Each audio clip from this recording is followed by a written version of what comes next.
Okay, so moving to the 70 to 61 in NBA 2K's top 100 is where we find embattled Bull Zach LaVine, who has an 83 overall 2K rating, coming in at number 63 in the top 100. So, despite all of the noise, the season ending surgery, all of the trade drama, Zach LaVine still comes in as the highest ranked Chicago Bull for the upcoming season. There you see him at 63 with Miles Turner and Aaron Gordon just ahead of him. Tyler Hero just behind him, one spot. You see Draymond, Kuzma, MPJ, Desmond Bain, Josh Hart, and Ayton, some of the other names in this 70 to 61 range. And this is the one that I was most curious to see go when you're talking about Bulls players coming in to the NBA 2K Top 100, because it's like Bulls fans always seem to not quite know how the league views Zach LaVine. And when we think we do know, like generally how the league views Zach LaVine, it is he's trash, he's worth nothing, he can't play, he's on an awful contract. So when you see him matched in rankings wise with some of his his contemporaries across the 100 best players in the NBA currently, I was very, very curious to see where he landed. I mean, it sounds a little bit crazy, but part of me is a little bit surprised that he managed to still swing number 63 on this list because of everything that happened last year. I think that's why he is where he is. Like, to me, he's an 87, 88 overall in like his 2K rating, because that's the kind of talent that he is. He's the kind of player that like you want to be playing 2K with, right? So, it's not a situation where he comes in and he's like that great role player that you have that can be a fit on any team, like an Aaron Gordon or like a Nemhard or even like a Michael Porter Jr. Like that contract and his play style, it's very difficult to dissociate that from who he is as a player in real life. And so I think that definitely had an impact on his rating going down. I would imagine that is much lower than whatever it was last year going into the season. So I mean, I think Zach, like, he's going to come back and he's going to be good and everybody's going to be like, oh yeah, Zach LaVine's good at basketball. I forgot about that because he was gone all last year. And like the narratives about him have just gotten so out of control. I think as soon as he gets back on the court, he does have to do some like changing and some reflection about who he is and who he should be as a player and the ways that he can contribute to this Bulls team if winning is important to him. But I do think he's like clearly more talented than this, and he's just going to have to come back and prove it. And for a guy that you feel like he's had to do that so many times already, it sucks, but like it is what it is. In a large way, like he's kind of made his bed and now he has to lay in it in terms of his perception around the league. And it shouldn't be a situation where like you earn a big payday and then all of a sudden people hate you for it.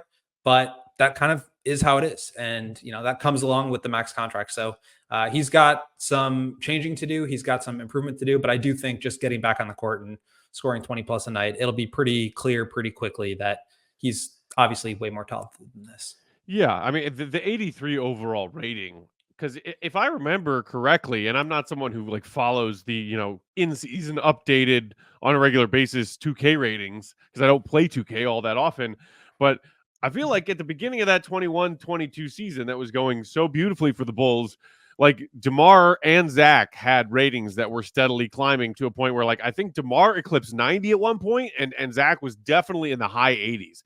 So to see him fall to 83 overall rating wise, you're like, it is a bit of a disrespect, but also it's it's based on recent production, and his recent production has been bad.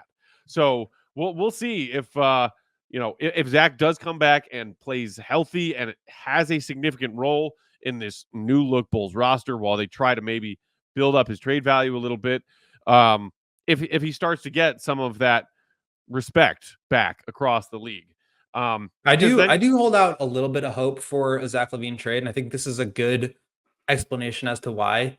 We're getting to a point in the season where, like, the season's coming up. He's going to be back on the court. He's healthy. He's doing the offseason workout videos. Like, the front office has told us on the record that he is healthy and that they expect him to be back in training camp and they expect him to be performing. As soon as he gets on the court, his value changes, right? Because he's not injury plagued, unavailable, like, obviously albatross contract, that doesn't change. But like as soon as he gets back on the court, his price tag probably goes up because he's not somebody that is like just dead money. He's actually able to play and perform well. So I think there's going to be a point closer to the start of the season where teams realize, okay, this is our last chance to get Zach LaVine for free. Do we want to do it? Do we not want to do it?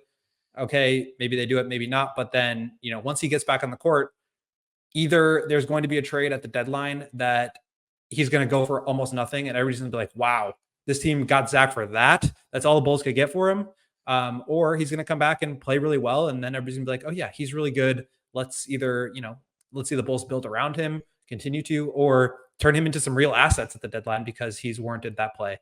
Obviously, the contract is still going to be a big factor here. And I think probably so much so that even if he does play at a really high level, that's still going to be a deterrent. But obviously, somebody's going to get desperate. Fish brings up the Lakers. I think that's a prime example of a team who maybe somebody gets hurt, maybe something happens, maybe you get off to a bad start, maybe you're locked into that 8 or 9 spot in the first 20, 25 games, and you're like, okay, we got to do something here. And we can't trade 2 picks for Jeremy Grant, and we can't trade 2 picks for Brandon Ingram. So let's just go out and get Zach LaVine for basically matching salary, and let's see what we can do with that. And I think that's the kind of deal where everybody in Laker Nation is going to be like, oh my God, we just ripped off the Bulls because we just got Zach for nothing. And as soon as that trade happens, it's going to be like, everybody's going to remember, oh yeah, this guy's extremely freaking talented. We all silly like the mayor.